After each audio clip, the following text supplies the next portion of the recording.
Welcome to Thoroughly Wrong, and now your hosts, Francisco and Rob. Take it away, guys. All right, let's get started. Welcome back to the Thoroughly Wrong Project. You know, I'd like to start this podcast with a recognition of a recent loss. Ruth Bader Ginsburg. She was a giant, a fighter, a rock star among us, and she protected the American people. You know, I think she was like one of those rare people that even if you didn't agree with her, you know, even if you didn't like her, even if you disliked her, you respected her, you know?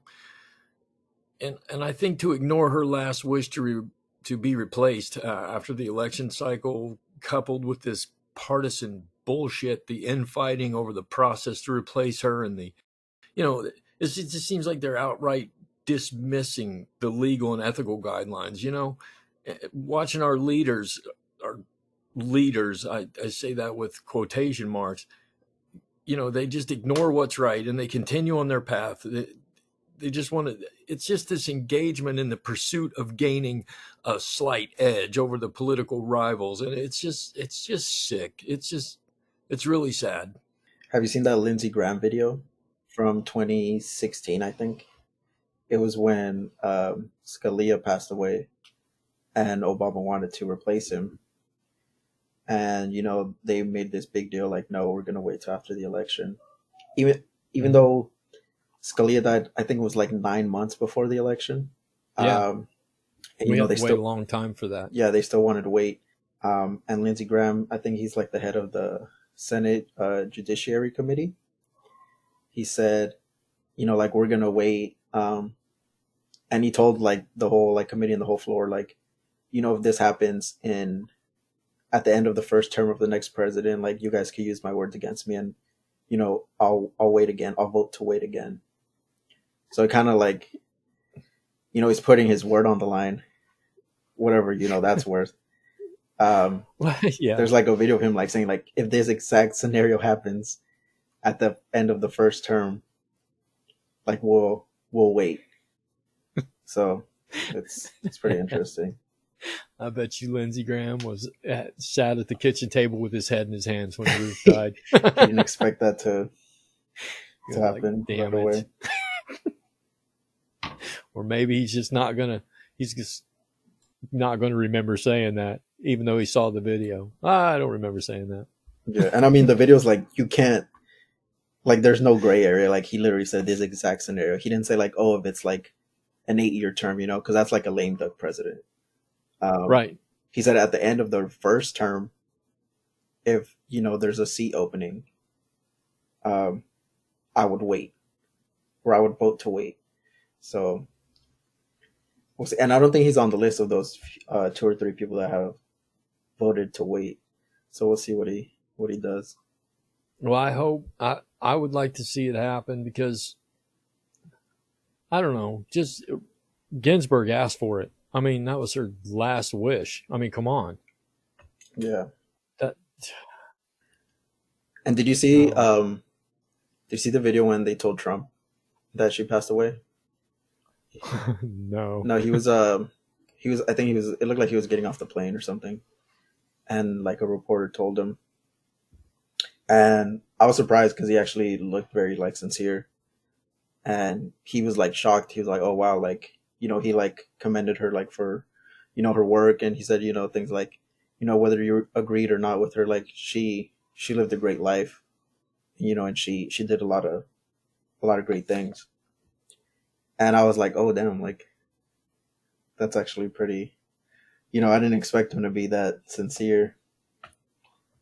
Well, lately he has been showing a little humanity.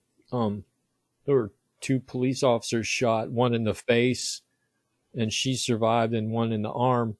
And he called them both up when they were in the hospital. From Compton, from LA. Yeah. Yeah. She was answering him by writing her answers down because she can't speak. But He's been showing a little humanity lately, and you know, I don't know if it's as much shit as he's done in the last 3.5 years, man. You know, 4 years. you don't know if he's being sincere. You can't know. He has glimpses of like humanity here and there. And then just politicians in general, especially presidential like people, or what's the word, candidates. There you go. Yeah. Like during their primaries and those early stages, they'll be more like towards their party lines. They'll be more like Yeah. hard on those. And then once they get out of that and they go into the general election, they'll tend to be more towards the middle, just to appeal to the most people as possible. Yeah. So it might be some of that too. Well, I heard that Trump had over $1 billion and he spent 800 million of it For his campaign. That's why, not on his campaign, on his legal fees, because everybody's suing him. Probably. But yeah, did you watch the game? Any of the games over the weekend? Football games? Yeah. Yeah. I'm How many Trump commercials did you see? I didn't see any, honestly. I did not see any, and I was see a lot looking. of I Joe saw Biden Biden. ones. Yeah, I saw a lot of Joe Biden. Biden is all over the place. He's out spending him because Trump doesn't have the money right now. So things are not looking good for him. But at the same time, Francisco, things didn't look good for him the last time either. And he pulled it off. And what I'm afraid of is the same thing's going to happen. It's going to be a close race, except Biden's going to squeak it out, and then it's just going to be a shit show. And, 200 and some years of peaceful transfer of power will be over. I could see it going both ways with either him or Biden, honestly, at this point. I think they're both, I wouldn't say deeply flawed. Well, maybe Trump's a little deeply flawed. But they're both definitely pretty flawed in themselves for various reasons. I don't know if you've seen like all those clips or videos of Biden like speaking, and how sometimes it's like, what are you saying? What are you saying right now? Yeah. It's so like his words make no sense. It's like he's having some sort of like cognitive, like he has a cognitive issue. It's so obvious. And it's pretty sad, man. Like, if it is as bad as, it appears to be, and like his people, his family, his team, whatever, they're still like allowing him to run like this. If it's as bad as it seems to be, at least, I think that's pretty fucked up. I do too.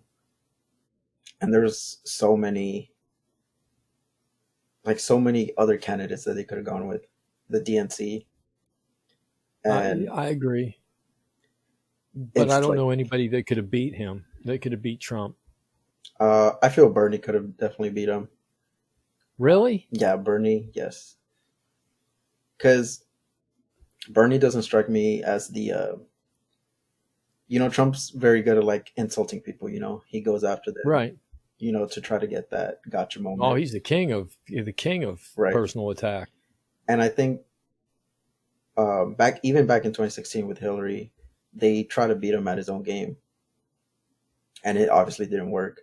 And I think Biden's going to try to do that again. They're just going to try to be like, who could get the biggest reaction out of an insult, or And I don't think Bernie would have played that game. I think Bernie sticks more to the issues, and in a debate type setting or a town hall setting, I feel like that would really resonate with people. If Trump's out there just attacking Bernie, like, oh, he's a socialist, he wants to do this, take your guns away, blah blah, and then they get to Bernie and he's like, okay, well, here's what I'm going to do, and he doesn't really talk about Trump as a person, but more about what he wants to do, what his plan is. And then I feel like there would be some people that would be like, oh, that makes sense, or that's not a bad idea. I feel like Bernie could have definitely won. I think he would have had a lot better chance than Biden.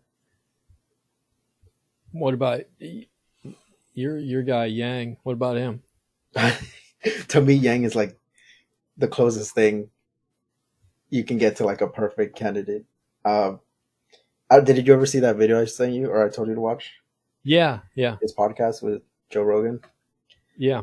It's just like everything this man says is like it just makes sense. And you Well, know I how feel the same way about Buttigieg. Is he just made sense to me? and it's not even um like a big issue with like that I always hear come up during like presidential elections is like you always hear about like manufacturing jobs or like coal miners. Yeah, There's only like 50,000 coal miners in the whole United States of 350 million people. There's I 50,000 coal know. miners. Not that they don't matter, but for example, in the solar industry, there's 8 million people working in the solar industry. So Okay, you that's kind of interesting.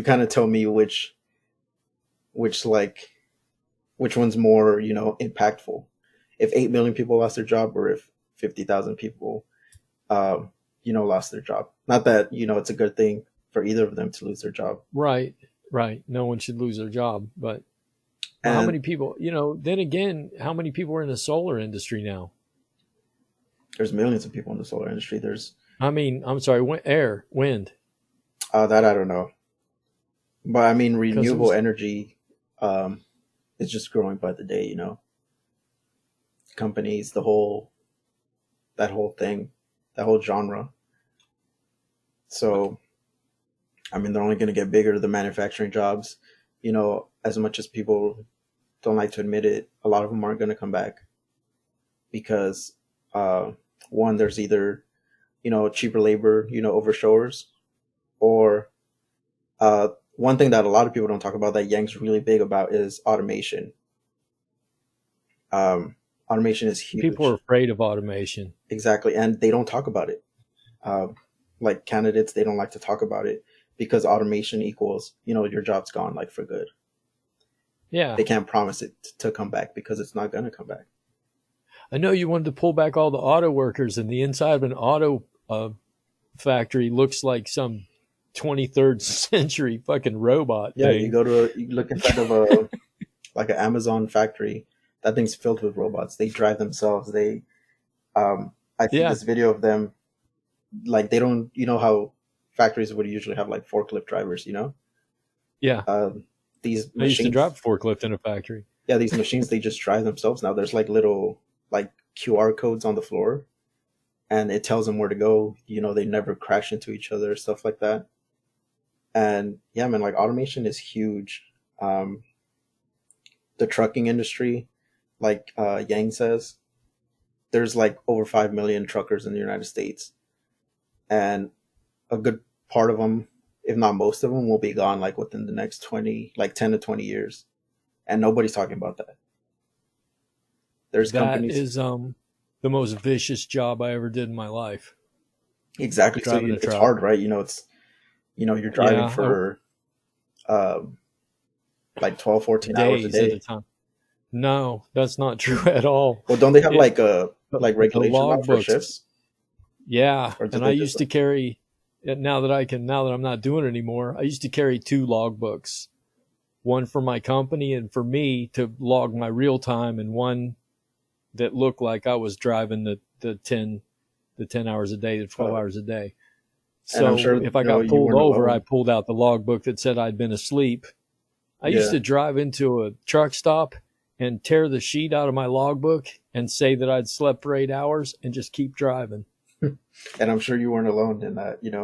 Oh no, you can't make any money driving 12 hours a day.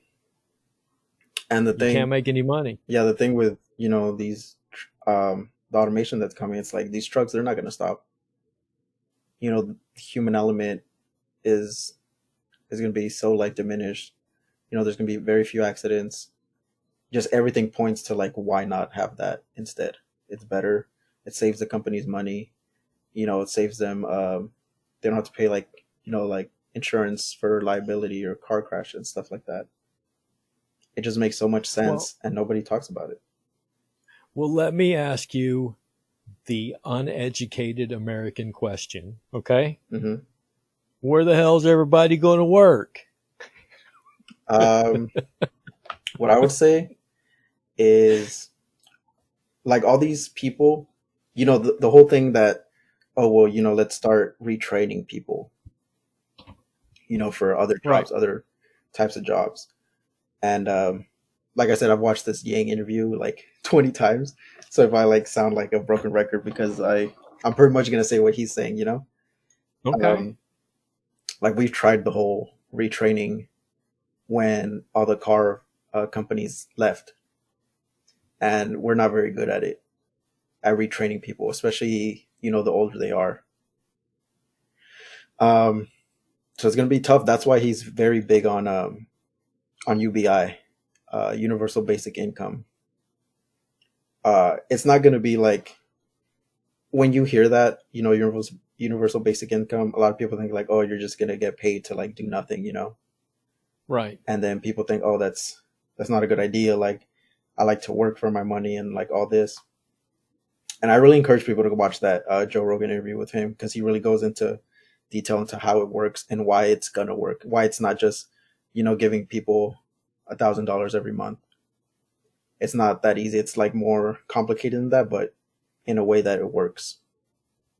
And another thing we need to do is we need to start like our younger generation, showing them that there's more paths, to work. Like Right.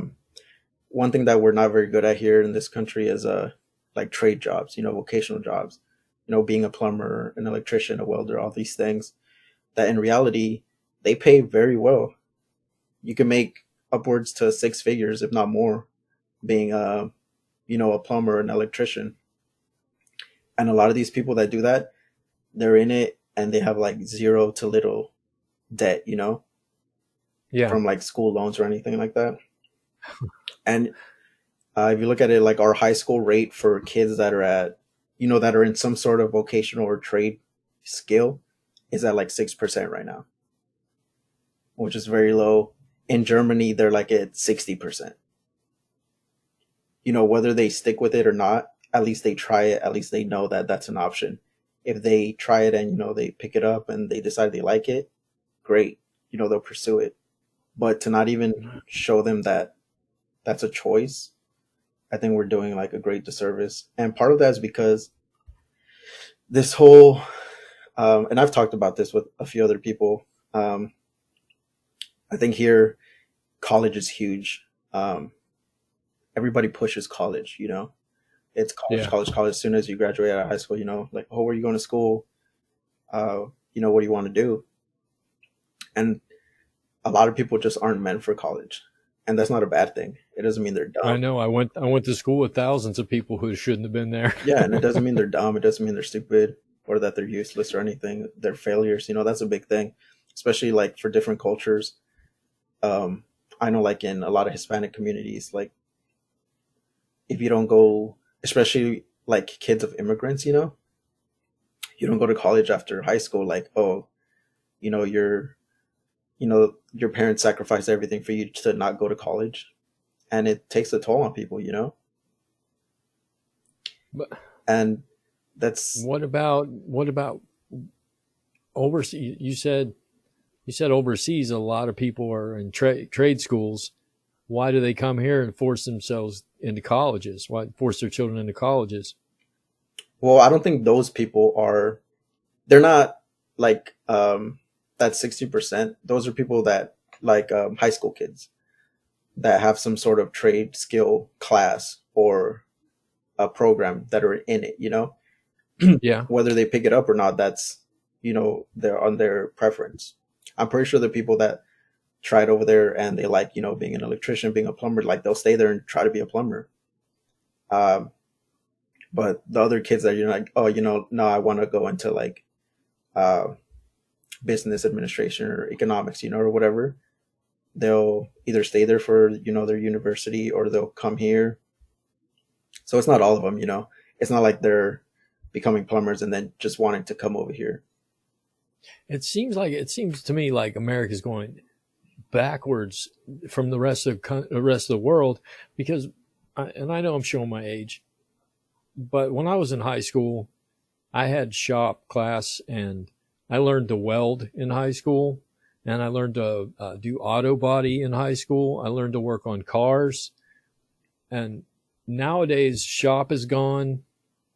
Home economics is gone. Yeah. Music is disappearing. Art is disappearing. Everything's coming down to this. And they give us this bullshit reason of like, well, we're just teaching them the basics. Well, you're fucking kids out of their future, because this is the time in their life when they need to start, playing around with what do I like to do.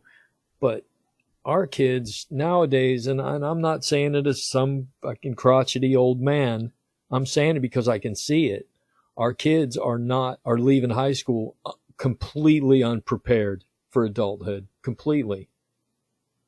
Yeah. So now, and then like you said, they're like, well, I'm going to go to school and I'm going to get a degree in something that I really am not interested in. And then I'm going to end up with $50,000-$60,000 debt that I can never pay off in a job that I don't want. Exactly. A few semesters ago in school, I read a book called Reskilling America. And that's basically what it talks about, is how we don't do these things anymore. We don't do shop class. We don't do auto body. When I was in high school, I had wood shop for, I think, 2 years. And yeah, I did too. I was lucky that my high school, I went to BHS, it offered those classes. They had wood shop. I think they had welding. Did you make a pencil holder? No, I made like a jewelry box and like a clock, I think.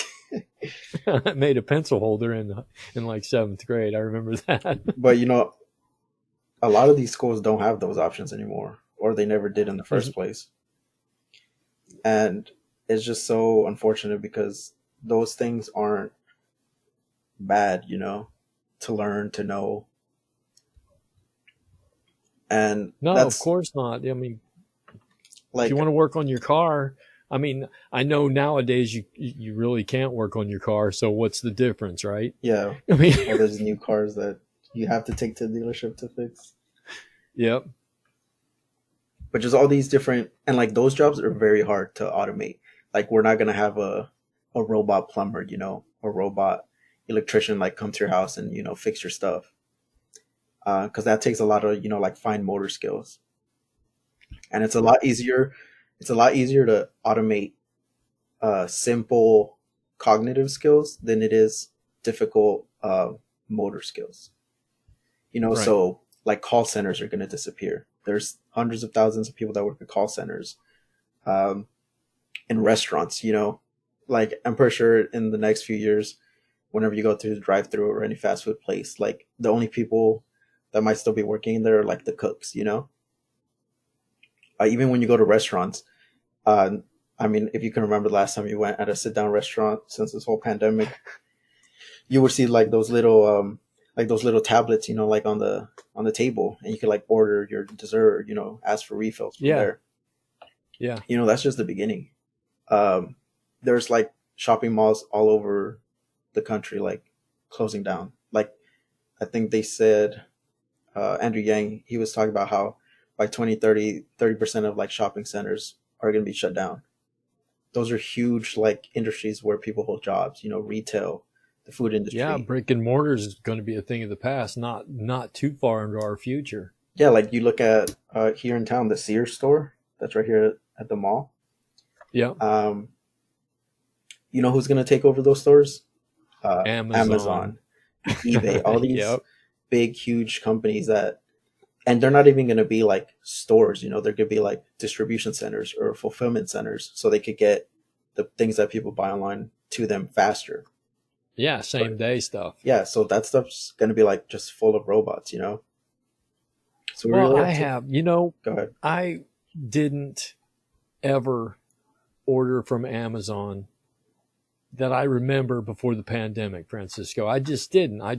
If I had I made my list and it had my stores and I ran all over fucking town and I wasted so much time. I had no idea how easy it is to just order it while I'm sitting at a fucking stoplight on my way home from work. And it'll be here in a couple days. And it's usually cheaper too. Yeah. It's usually a lot cheaper. And it's the weirdest realization that I had. My life, when people ask me how I'm doing during the pandemic, I literally tell them I'm thriving. I love it. I mean, I don't like the death and I don't like staying home all the time, but I've learned a whole different way of life that gave me a lot of free time, gave me a lot of time to create. You know, I we came up with a podcast. I would not have had time prior to Yeah. what I've learned. I'm kind I of the would same not have boat. had time. Like even before this, like I wasn't very huge on like, like I wasn't very like, oh, I go party like every weekend. I either stay home or like hang out with, my small group of friends, hang out with my Right. girlfriend, hang out with coworkers. Um, like we'd go out to dinner, stuff like that. But it wasn't like something that, since it's been gone, has been like a huge deal in my life.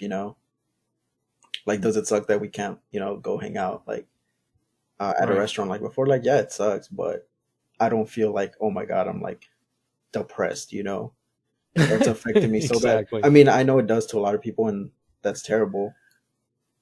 Um, but yeah, like there's like for me at least, um, there's some friends that I have that either like live here in town, kind of far away, or like I have a friend that lives in LA, and we literally almost talk like a few times a week because we'll play like video games together.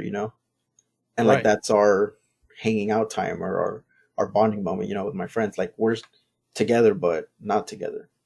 And to me it's the same thing. Like literally the only other like social thing that I would do a lot would be like during football season, me and my friends would go like watch the game at like a sports bar or something. Yeah, I do miss concerts and I miss the art museum and things like that. I do miss I miss that. Six Flags. That's the one thing I did like doing. I Oh, love roller man, coasters. when this is over, let's do that, man. I think you hit the nail on the head when you said some people can't do that. They can't make the transition. That's the fucking problem. That's the problem. They can't make a transition for anything. Jobs, a way of thinking, a way of doing. Some people are like, I can't go work out because it's not at the gym. Hmm. Nah, that's not. Beachbody online is like $8 a month and it has 1,000 workouts on it. And I'm sure you have a 10-foot space in your house. I'm positive you do. Yeah. So we've got to learn with the things we've been talking about with the schools and the jobs and the way we make money and the way we live our life. We have got to progress here. We've got to get a progressive mind and think, okay, the old way of life is gone and it's not coming back. And everybody needs to stop saying when it comes back, because it's not. At least not for a So long time. let's start thinking in terms of, I don't think it's coming back the way it was at all. I I think mean, it it'll will. come Like back, I think it'll take a long time. It'll take years. Um, but but don't you think by the time it reaches the point where we can come back, that our whole way of life will have changed? yeah, And we'll our all be children growing adapted up will be, yeah, to our this. children will grow up in this and they'll be used to it. And we'll be like, well, let's go out to dinner. And they'll be like, nah, Let's just order Uber Eats. let's just order Uber Eats and stay home. I'll play video games with 25 of my friends. Yeah, it's a I big don't think wake it's up coming call. back. Well, I like it in ways. Um, Yeah, I don't but mind like it, you said, and I think we're very I don't lucky. like the, Go ahead, yeah, we are. because it didn't really, at least not like financially. We still have our jobs. There's like millions of people that don't, obviously. So I'm sure they have a different perspective on it. They probably hate this Oh, whole situation. Um, so yeah, I feel we're very lucky to still be able to, we have the luxury of being able to think about, how am I going to adapt instead of, well, I can't think about that because I need to pay my rent. I don't know what's going to happen to all those people, dude. I feel so bad for them. They're months behind on their rent and they get this, they get an edict from the government says you can't throw them out, that would not make me feel better. Being Well, in that situation, I would not be like, oh my God, thank God they can't throw us out. I would think, what's going to happen when they can throw me out? yeah. And a lot of what I'm kind of curious about is because they have like that rent hold, that hold on rent. Yeah. And then a lot of people are, well, they're saying like, well, the landlords still have to pay mortgage. But even then, like, there's a lot of mortgage companies that are, doing the forbearance plans where you can just put your payments on hold. I Yeah. know for our house, our bank, they do the same thing, and they're pretty lenient about it. Um, so I think it's Are they most of them putting them too. on hold? Yeah, so they put your payments on hold, and they what basically happens is they slap those payments on at the end of your mortgage. There's no interest that changes. There's no penalties. Your credit's not affected. So it's basically just a pause. And Okay, well, that's not bad. yeah, and I don't know about other companies, but my uh, particular financial company, they do it for up to a year. So if you started, in March or in May, you could technically not pay your house till the following May. So that's really Okay, good. And I know a that lot of them are works. doing that because I've talked to a lot of people, and their banks are giving them that option, which is good instead of just evicting them or foreclosing them. So are like apartment complexes or landowners, are they doing the same thing That's to the what people, that's or are what they I'm just not sure. accruing? That's what I don't know. That's what I was wondering. Because people are saying, well, if you don't if you don't pay rent, these landlords still have to pay their mortgage. And I'm like, well, like, do they? Like, some of them don't have to. They have them on hold. Um, but it probably goes on a It case can't by be case. uniform though, right? Yeah, I'm sure there's some, and maybe it's different for like commercial businesses. I'm sure they still have to pay their rent, um, or their mortgage, or Yeah. like duplexes or apartment complexes. I don't know how those work. It might be a little different for them, but for like just a regular house mortgage, for the most part, a lot of companies are letting you put a hold on your payments at least for a good while to try to get you back on your feet. Well, speaking of like situations like that, Congress has 10 days to decide whether they're going to help the airlines bail out again. What do you think about that? I don't know, man. I don't know what to think about it because it seems to me, it seems unfair to me that everybody expects the common person to like have, 10 months of savings or a year of savings. And we go out 30 days later and the airlines are almost out of fucking business. Yeah, and Yeah. And we need I billions. see both sides of it because, like, on one side there's the well, we need this bailout money or else we're gonna collapse, and everybody's gonna be out of job that works there, and I'm sure there's thousands of people that work in the Right. airline business. And then the other part of me, so that part of me says, okay, bail them out. We have to help these people, even if they're big corporations. At the end of the day, there's also a lot of regular people working for them, for to put food on the table. And then the other part of me just remembers back to the whole 2008 bailouts where they gave the banks Yeah. all these money and they kind of just still fucked everybody over. Yeah. And They they gave $1 million to their executives and exactly. yeah. So, I mean, part of me wishes like, okay, bail them out, but actually use that money. And then the other part of me is like, well, they messed it up once. Like, if they're gonna fail, then they fail, um, and we'll see what happens after that. Because a lot of people back in 2008, when the banks were gonna, you know, bankrupt, they were gonna say, okay, just let them bankrupt. When that happens, usually the smaller like credit unions that are local to your city or town, they're the ones that usually tend to take over and grow from there. So they would become the bigger banks because everybody goes to them. Right. So if Bank of America went out of business, a lot of people would go to Kern schools or whatever it's called now. Yeah, Kern Credit, something. I Like don't know, Valley credit Strong, union. I think, something like that. So that's the natural like order of things. If something, if a business is gonna die, you let it die, and then another one's gonna take its place. But they tell us that if that bank collapses, then they scare the hell out of everyone, and everyone's like, no, bail them out, and then the banks get bailed out, and things go right back to the way they were before, Yeah, teetering on the edge of collapse and I honestly think until we're on the verge. Like we might be on the verge of another collapse with this whole um, like automation thing that we're gonna face pretty soon. yeah. And that's one of the things that kind of frustrates me that nobody really talks about because it's coming. Like we can't. It's not a matter of if; it's just a matter of when. And nobody's talking about it. Nobody wants to address it.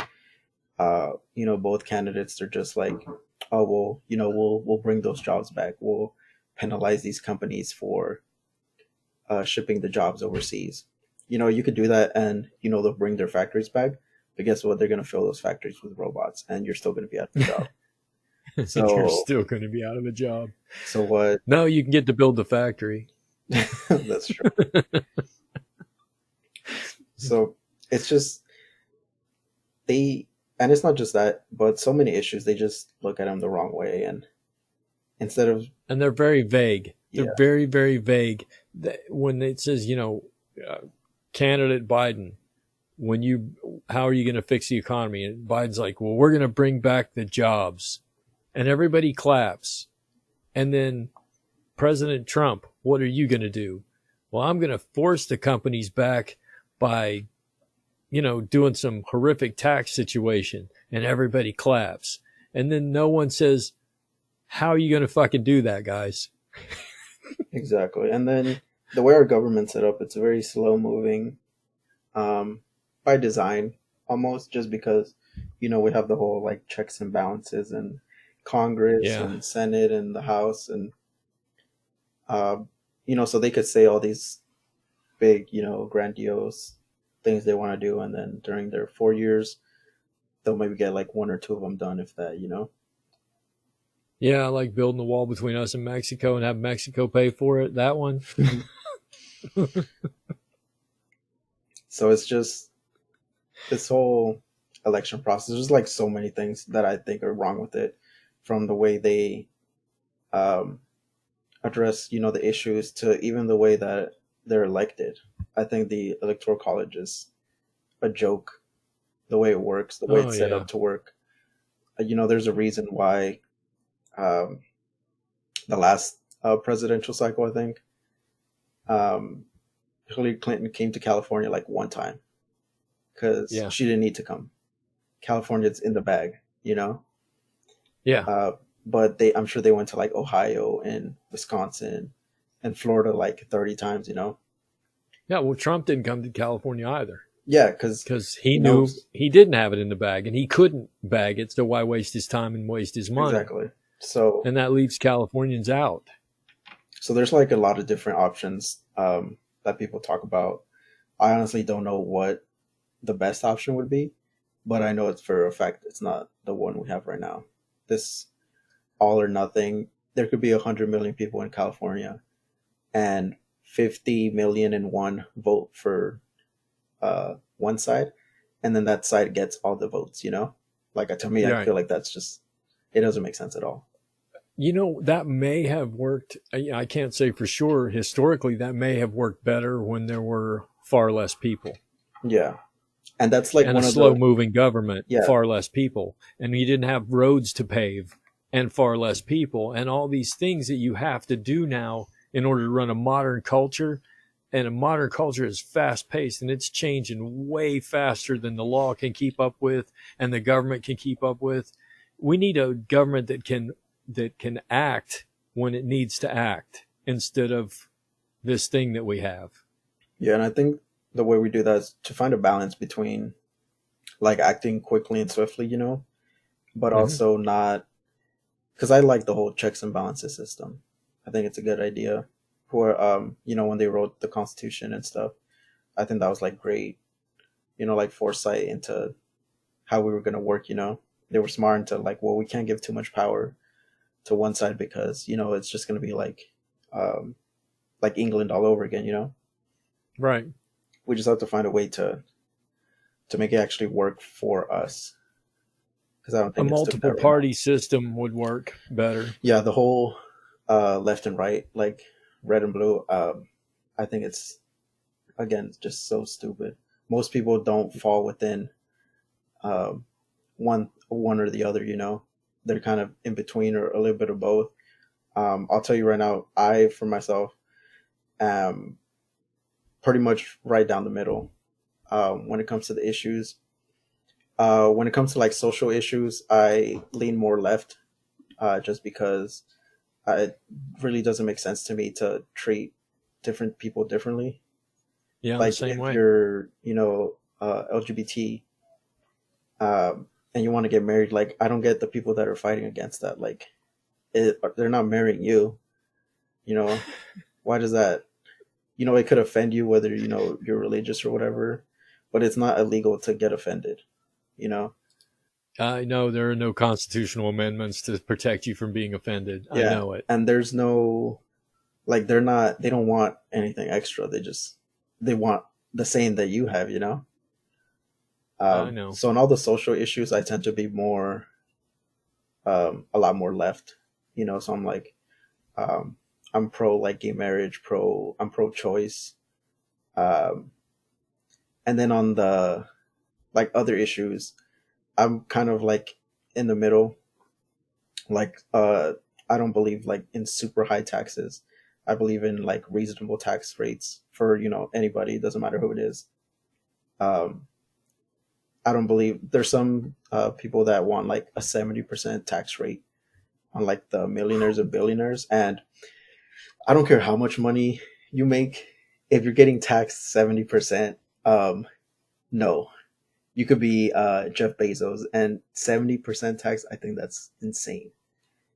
I agree. And a lot of people like to say, well, they make, so much money. Like even Bernie, he had this, I saw one of his tweets that said, like during this pandemic, Jeff Bezos has gained like so much billions to like his net worth.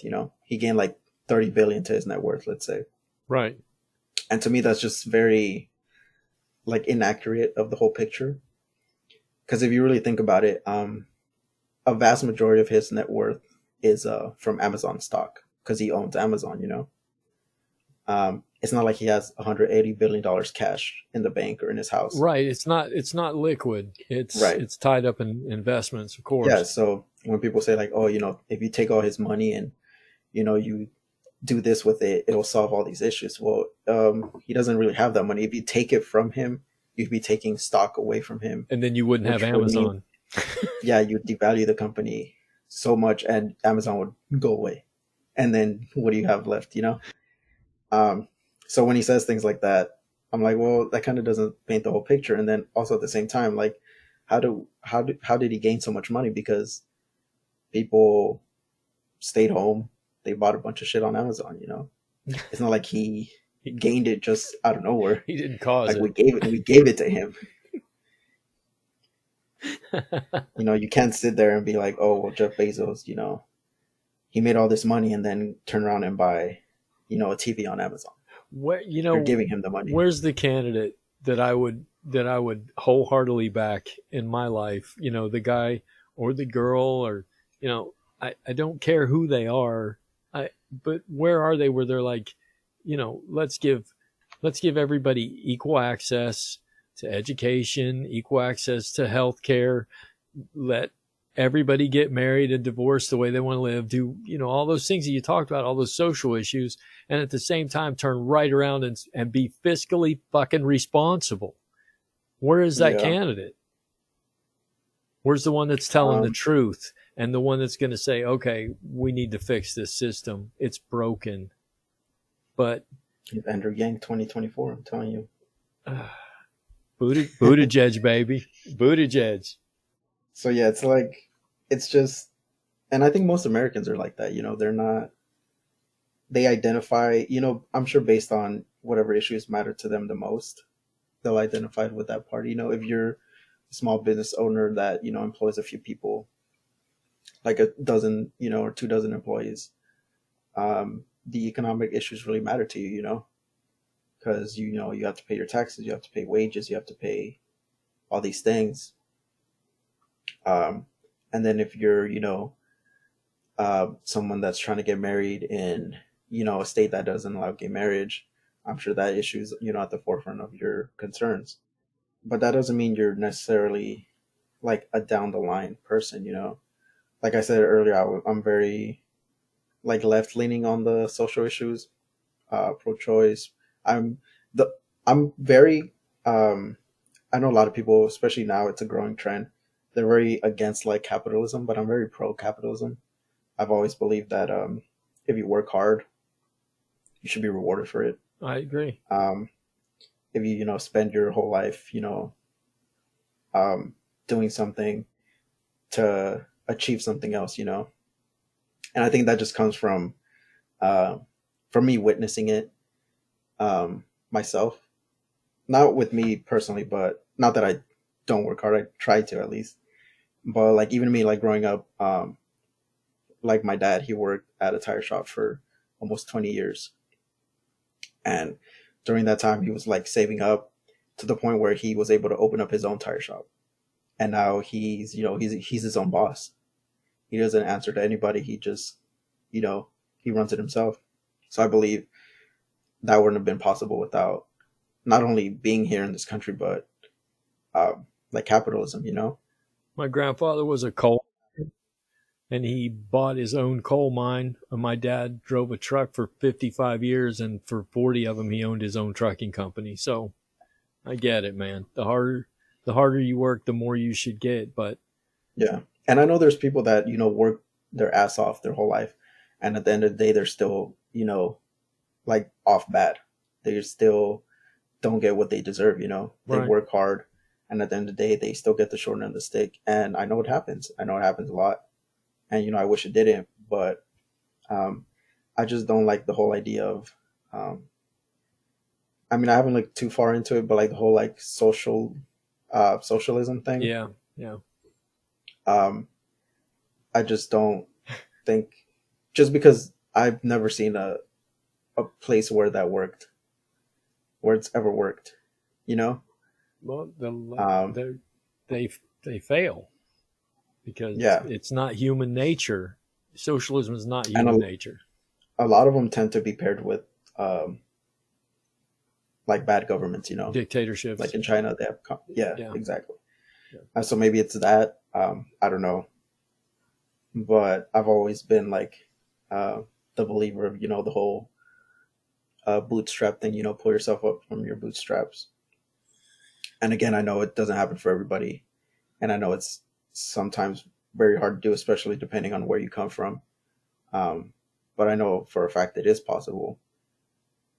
And but we cannot punish. We can't punish the people that don't work super hard. You got to think, there's artists and writers and musicians, and those people make life much, much better. But, they're not, very few of them ever make money doing what they love. Yeah. So that's an unfair part of capitalism. I'll give you that too. And a very unfair part of it is an athlete that makes $50 fucking million while a teacher makes 25,000. That's bullshit. Well, see, for me, the thing for that's the way I see that, that's just supply and demand. Like how many teachers are there compared to how many people could throw a football, at a world-class level? Like how many people could do what Russell Wilson does compared to how many people could teach the third grade? That guy wouldn't be throwing that ball had it not been for some school teacher that drug his ass through fucking algebra. Yeah, and I'm not saying it wouldn't, but to me that's just, and also they bring in money, and I'm not saying like teaching or anything like that, it's not important. I think teachers are severely underpaid. My girlfriend's a SPED teacher, a special ed teacher at a high school here in town. And the amount of things that she has to do that I didn't even know was a thing. Yeah. Like they have a caseload, you know. Yep. And I'm like, what? Don't you just teach the kids? And like, no, you have a caseload. You have to do all these things. You have an education plan. You know, you have to do all these meetings, talk to these kids, talk to these parents. And I'm like, holy shit, Yep. you know. And I'm thinking like for what teachers get paid, like there's no way like they should get paid that much. You know, Well, they need to my have wife so much got up more. at 7 o'clock this morning and took a shower and was in a virtual classroom at 8 o'clock. She worked till 11:30 last night, and right now she's in her office with the door closed, writing up lesson plans, and she won't be done till 10 or 11 o'clock tonight. Right. So it's like, and they do all these things, like you said, like even after hours. And I'm pretty sure most teachers are, they're like salary based, you know, so it doesn't really matter. Yep. Like the schools don't care if you're up till midnight grading papers, like they're still paying you the same. So, like I agree with you that they're severely underpaid, but I also see, like to compare them, I think is a little unfair, like to the whole athlete thing, just because, like I said, the athlete they bring in, you know, like Patrick Mahomes, he got his like $500 million contract. Right. That dude is gonna bring in so much more than that to that team and to that franchise. Um, so I feel he's deserved like every single penny he's gonna get. Maybe he needs to play a little better than he played yesterday. They squeaked it out yesterday. Not gonna lie. Yes, they I wanted did. the Chargers to win just because. Um, I'm a Patrick Mahomes fan. Like he's a really good player, Right. but I don't know, just the underdog, I guess. Well, I'm a big But Steeler fan. I grew up 100 miles from Three Rivers Stadium, so I grew up watching the 70s Steelers, so I can't help it, I guess. but yeah, so back what was our original talking point? The yeah, it's like the whole capitalism thing. Like I'm very pro capitalism, but I feel like we have to make it work for us instead of making it work for these big corporations. And I feel like that would vastly improve the way we see it, and the way we go through it. Because if we make capitalism work for us, so many people would be better off. Um, so I'm very pro capitalism. I'm very pro gun. I wouldn't say I'm like uh, typical like Second Amendment person because I'm pro gun, but I'm anti NRA. God damn I it, think dude. the We're going NRA to get is emails now. I think the NRA is like so corrupt and so Oh, we're getting a just. lot of emails now. I hate when people say, "Oh, they're gonna take your guns away." I Like know. nobody's gonna take your fucking gun away. Like, but I also don't like when people say, "Oh, we should ban assault rifles." I got into a very, I mean, I wouldn't say I was heated. I would say the other person was fairly heated into a big debate on gun control because I just pretty much believe in sensible gun control. Um, that means strict background checks, um, and not just that, but um, some sort of like way to figure out like if that person is like mentally like well, Yeah. Can we take a class? That might help. yeah, like some sort of gun safety class, um, Yeah. and not just the class, but like maintenance afterwards. Like maybe some sort of license. Our driver's license, we have to renew it, every certain amount of years. Why can't we do that with a gun? You know, and if you fail, okay, well, you can't have a gun.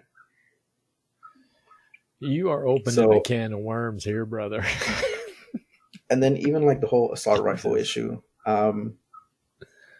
like when I'm telling you, when I got into this, I don't even think it was I mean, for me, it was a debate. For the other person, it was just an argument. Right. When I was talking about it and the whole, I think it was probably shortly after there's like a mass shooting at a school somewhere, which is usually when that issue comes up, you know. Yeah. Yeah. Um, and they say, well, do you want kids to die? You like when kids die? And I'm like, what are you talking about? Nobody likes when kids dies, you know. But at the same time, you have to look at the facts and look at things for what they are. And when you look at it, a vast majority of people are responsible gun owners. a vast majority of them. Yeah, Um, I am. and then when you look at AR-15s, which I don't know, a lot of people probably don't know, AR doesn't actually stand for assault rifle. No, It stands for Armalite rifle, right. which is just the brand that makes them. Um, they count for like, I think 3% or less of all gun-related deaths in the United States. So if you take them away, I don't like that's not going to solve the issue. No, that's not the guns are not the issue. The gun owners are the issue. Exactly, and that's I go wholeheartedly ahead. agree with that old saying, guns don't kill people, people kill people. I get that. That's entirely true. But you're absolutely correct. They're using guns, and we need to find some way to keep the guns out of their hands and in the hands of responsible gun owners. I have been in the Marine Corps. I understand weapons. I've been in combat. I mean, come on. I get it. I should be able to have, I believe I'm a responsible gun owner. All I do is clean it and practice fire it once in a while. That's it. That's it. Yeah, I don't have it for hunting. I have it more, and I'm not ashamed to say it. I live in a culture where crazy people have guns. I have guns to protect myself from people with guns. I know it sounds redundant, but it's true. yeah. So I've never, and that's one of the issues that I honestly did like a whole 180 on, um, because I was very like the whole like, oh, why do you need an assault rifle for? That's dumb. Um, but like the more I looked into it and the more I like try to look at it like objectively, I was like, well, it just doesn't make sense to just, the way that they're trying to fix the problem just doesn't make sense to me. They're treating it as a gun issue when it's a person issue. It's a mental health issue, if Yeah, anything. it is a mental health issue, and the way the scare tactics they use, they're taking your gun. Bernie wants to take your guns away, and Biden wants to take your guns away, and Democrats want to take your guns away. And no, they don't. They don't get. That's not the issue at all. They want to protect the American people. I hope. That's what they want. Literally, Yeah, but I don't know anymore. like Bernie, and I feel like most at this point most Democratic candidates want like a ban on assault rifles. But which like I said, I don't really agree with at all. But it's not gonna be. That's not something that I'm gonna like not vote for them. For like Right. that's not gonna be like, oh, well, you want to ban assault rifles? You want to do all these great things, but then ban assault rifles, so I'm not gonna vote for you. Like, no, that's not gonna be me. Um, I just don't agree with that part of it. Like I feel like you could just be pretty sensible about it. Like no super large magazines. You could limit like to 10-round magazines. Um, you could get rid of bump stocks. I don't think bump stocks are a good idea. I think they should be illegal. Because have you ever seen a bump stock? Yeah. Yeah. And like if you ever see it like work, like that it's an automatic weapon at that point. Yeah, it is. Um, Like, so I it's think bump even stocks worse should be than an illegal. automatic weapon because even an M16 has 3-round bursts now. So Yeah. instead of just because it, it empties it empties too fast. It's just Right. over. So like I think a vast majority of gun related deaths are either by like gang violence or suicide. Those are the two huge uh, like reasons for it. I don't know the numbers, but you brought up some good points. Maybe we should go in depth on guns and gun violence at a later date. Yeah, that's. I feel like a lot of these issues they could be whole conversations on their own. Yeah, we started out talking about the election, and we're over here in bump stocks. That's kind of how they tend to go. They just sway off, which that's good. It's conversation, Yeah. it's talking things out instead of just yelling in each other's faces, Well, which I have heard we some tend to do great nowadays. things just from our first podcast. People said I've had tons of good comments about our discussions. So, congratulations, you're a success, kinda. Oh, I know. I probably should have started off with this, not an hour and 12 minutes in, but I just wanted to give you a shout out and a thank you for like setting up not just setting it up, but like you set up like the whole website and all the technical aspects of it. No problem, man. You set it up by yourself, so big kudos to you. You're entirely welcome, and make sure you give me that headshot in the description I asked you for, the bio. I will. So yeah, it's just, I think that's the way we can fix most of our issues here, is just talking them out, because we don't do enough of that. I don't know if we did, in the past. I've only been alive for, a certain amount of time.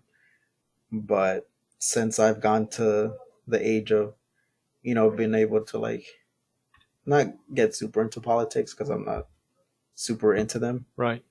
But to the point where I kind of understand how things work. It just we haven't talked to each other. It's a lot more yelling. Yeah. And what people don't understand is yelling just alienates the other side. If you call someone, a racist, are they going to be like, oh shit, you're right, I'm a racist, I'm going to stop being racist? Like, no, that's not how it works. You're a fucking racist. You're right. Nobody's ever told me that before. Yeah. Hell, I'll change right now. Thanks for yelling at me. And racism, I think, is, it's at the forefront of probably this whole election. That is true. It's so complicated. It's so complex. It's such a complex issue to try to fix. Can it be fixed? I don't know, because part of me thinks that there's always gonna just be racist people in this world, no matter what. But I think what we can do is we can start to educate the younger generations, to grow up to not be racist. And I think that's one of the big things we can do as a whole to try to start curving towards the other way. There's some people that it's like deep rooted into them, like they're not going to change. Like no matter what you tell them, what you say, they're not going to change. Some people even just admit to it and they don't care. Some of them are just lost causes, and that's okay.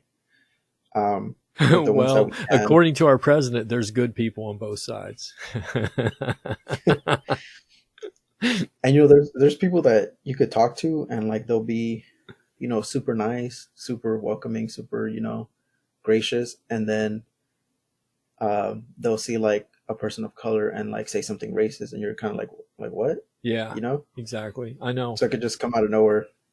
I don't. So have I told you, where I'm from, where I grew up? Yeah, you mentioned it a little bit. Yeah, I come out of that culture that's just blatantly, and not just blatantly, but proudly racist, and it's still that way. I don't know if it will ever change, but down through racism is historical. I mean, it's always been, and I'm not sure how.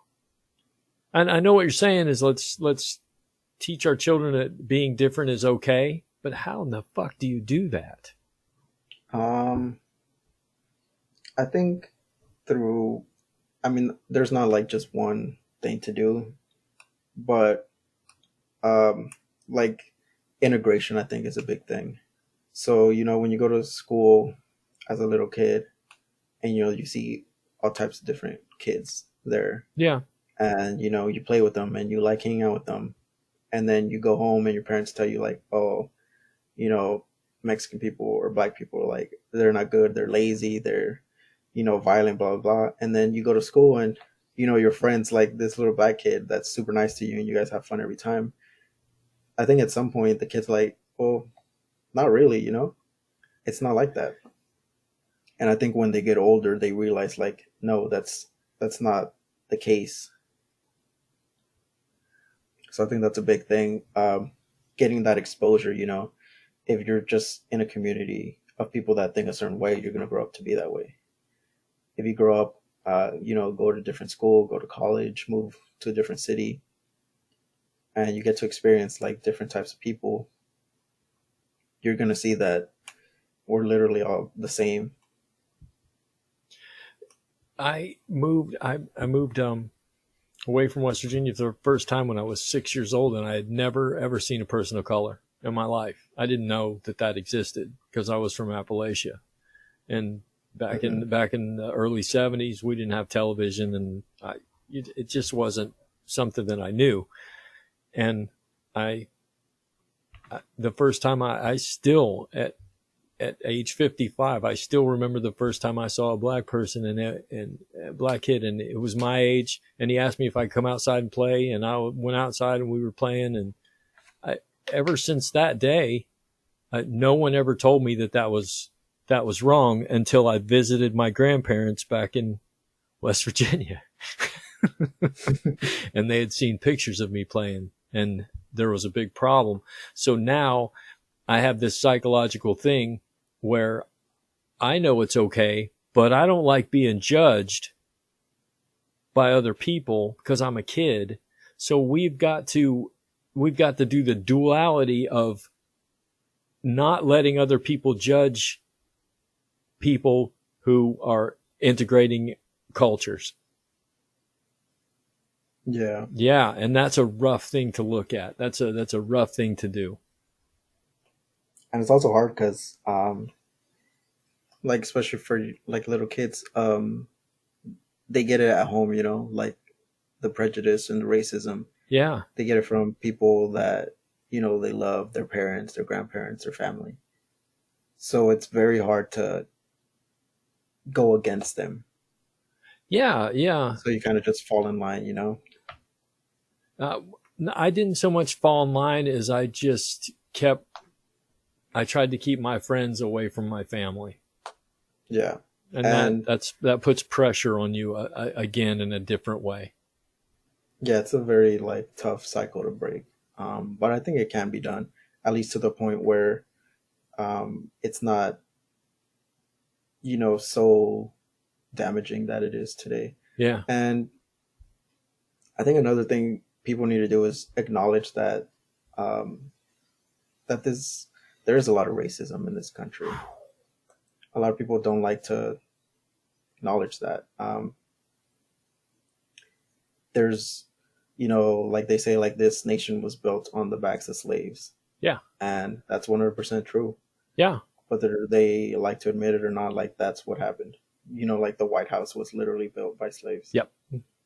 Yep. And if you're going to tear down all the monuments, you need to rip that bad boy down too. So I think the sooner we can all like agree that, okay, that's a problem. It is a problem. Then we can fix it, I guess.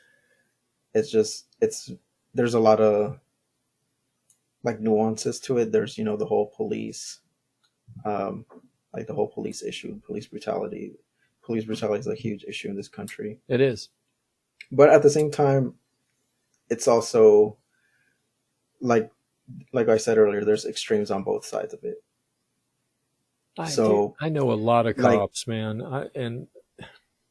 I know very few of them that aren't just people, you know, just nice guys. They're not out. There's no vendetta. There's no nothing. They're just doing their job. Yeah.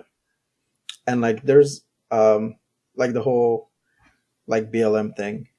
Do I agree with, the statement Black Lives Matter? Absolutely. 100%.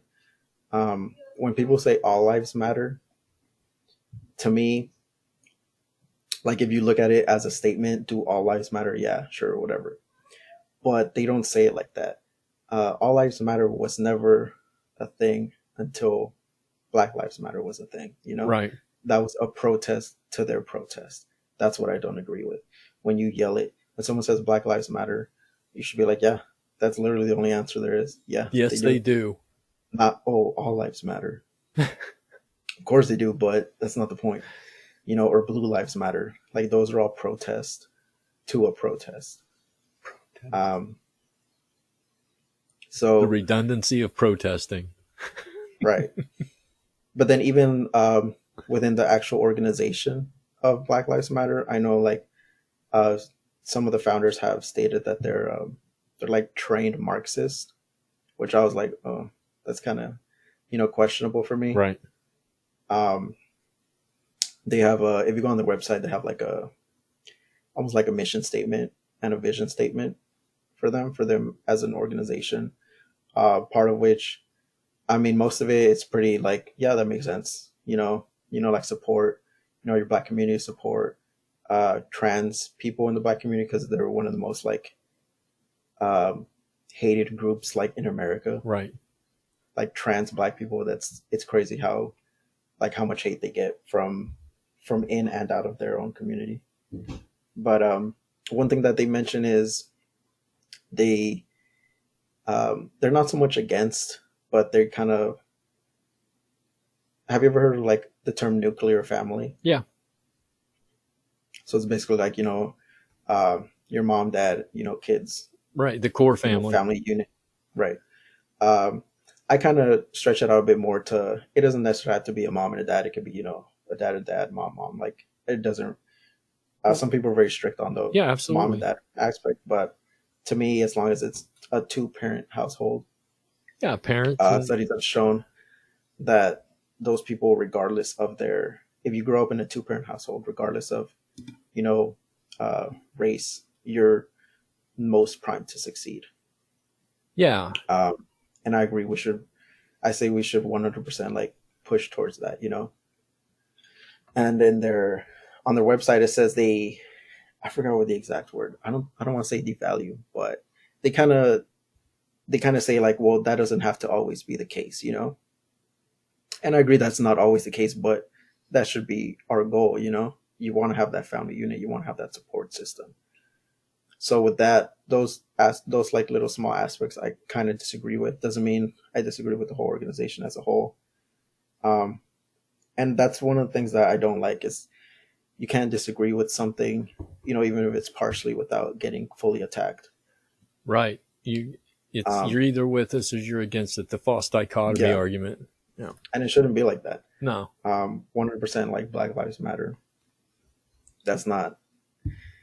When people question that, when they say "but," I'm like, just stop right there. There's no buts. There's no buts.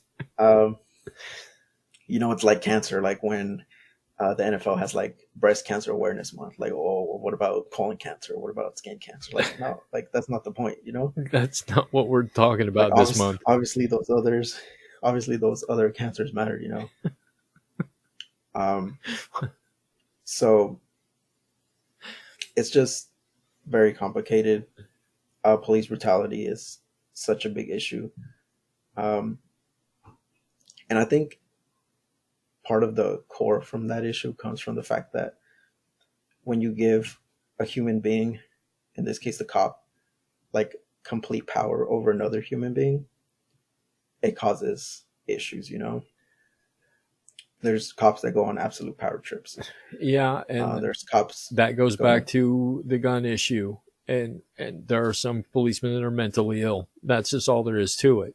If you completely power trip on another human being and step on their neck until they die, you're mentally ill. You have some issues that you don't need to be in charge of anything. And I think I've talked about this before. I mean, I don't know what the complete solution is, but what I would do if I had like the almighty police reform power. One, the whole defund the police thing. It's kind of redundant to the point where, or in the way that, you want to train these police officers better. So you kind of need money to do that. So if you take their money away, you can't train them better. The whole purpose of like the statement to fund the police is, to allocate those resources, to other ways to help, mental health, right? All these other things, which I agree there should be more money in that, but I don't think you have to take from one to give to the other.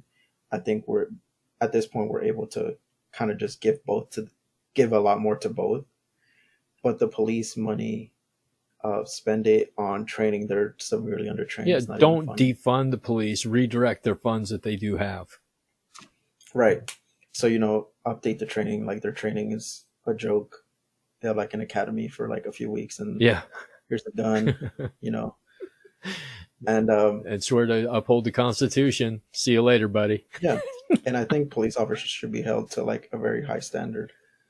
They should be, like I said, trained mentally, physically. You know, if there's a 300-pound cop and he he starts getting in a fight with somebody, he's not going to fight back. He can't fight back, even if he tried, Right. He's going to pull out his gun and shoot them. I think cops should be, good physical health, maintain that good physical health. And also, you need to take a fine-tooth comb through these police departments and look for those bad seeds, like that dude that killed George Floyd. Yeah. He had how many complaints against him? Dozens.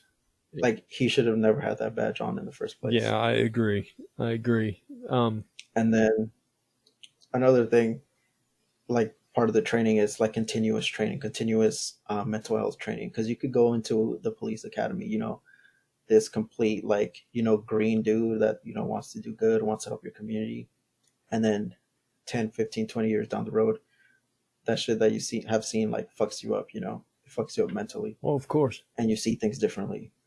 And then that could lead to issues, that could lead to, just things that could have been avoided had it been for better training, better, you get therapy, all these things that just could have made the outcome differently. Well, and I think that would be a great way to solve this issue. You've got to address the issue too, that a policeman is just a human being. And when horrible things happen and they see horrible things happen, they have PTSD. You can't escape that. You're a human. So, but they're not allowed to say, I have trouble seeing what I saw. I'm a little fucked up about it, because it's a sign of weakness, and other policemen will leap on it. And the whole culture has to change. Yeah, that's the way we change it. Not through, taking money away. Like what does that do? It makes Facebook light up with false stories about taking money away. And I agree, we should have more money for these social workers and stuff. But at the same time, because there's some people out there that completely say abolish the police, which I think is crazy. Oh, that's ridiculous. Because we absolutely 100% need police officers.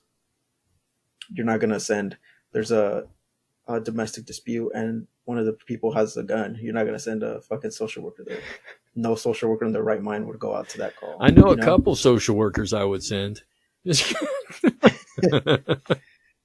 So it's no, you need both, and you need that balance, and you need to do it right. And we don't talk about that. We just talk about the extremes, and it doesn't get us anywhere. And that's why we're here today, man. That's what we're doing. Talking about the other stuff. The things people don't talk about. Yeah. You ready to wrap it up, dude? Yeah. Sounds a good spot, an hour and a half. All right. So before we go, remember, check your sources, verify your facts, and think before you speak, or else you could be thoroughly wrong. Question everything. Question everything. So check the description section below on the website, or you'll find our website, our social media. Like, follow if you enjoyed the show, and even if you hated us, leave a comment. And if you're interested, I've scanned my notes for the episode, and you can find them in the description also. And from Thoroughly Wrong, from Robert and San Francisco. Oh, I thought that was my cue. That was your cue, man. We'll see you next time. Later. You have been listening to the Thoroughly Wrong Project with your hosts, Francisco and Robert. If you enjoyed today's show, like, follow, leave a comment, and then look in the description where you'll find our website, Instagram, and Twitter feeds. Join us next week on the Thoroughly Wrong Project while we discuss the problems of homelessness in California and our segment with a guest who will be discussing COVID-19 and the struggles of the special needs community. We hope to see you there. Until next time, thanks for listening. And just remember, never be afraid to be thoroughly wrong.